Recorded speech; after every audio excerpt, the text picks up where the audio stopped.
Can I explain how Goku's instant transmission works? Sure, it sounds like higher dimensional travel. In the Cooler movie, they talk about a teleportation zone.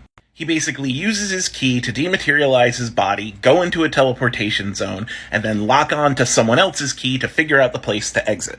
The teleportation zone sounds like a mathematically higher dimensional realm of space. And to introduce you to that concept, we need to go to Flatland. Flatland, a place where everyone's two-dimensional.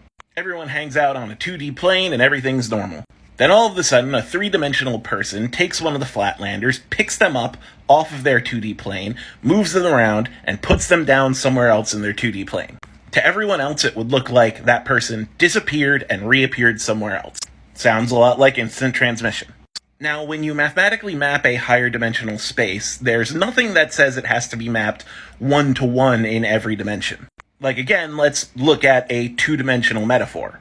Let's say our 2-dimensional world was square. If everything was mapped 1-to-1, 3-dimensional space would be a cube. But there's nothing preventing that extra dimensional space, that 3-dimensional space, from, say, coming to a point and being a pyramid instead.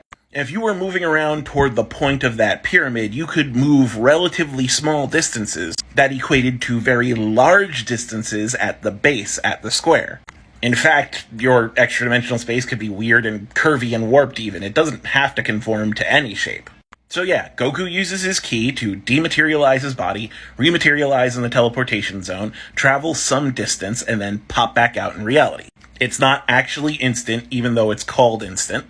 And it doesn't break the speed of light, because at no point does he actually move faster than light. He takes a shortcut through extra-dimensional space. He doesn't break causality. And that, based on the evidence that the series and movies has given us, is how instant transmission works.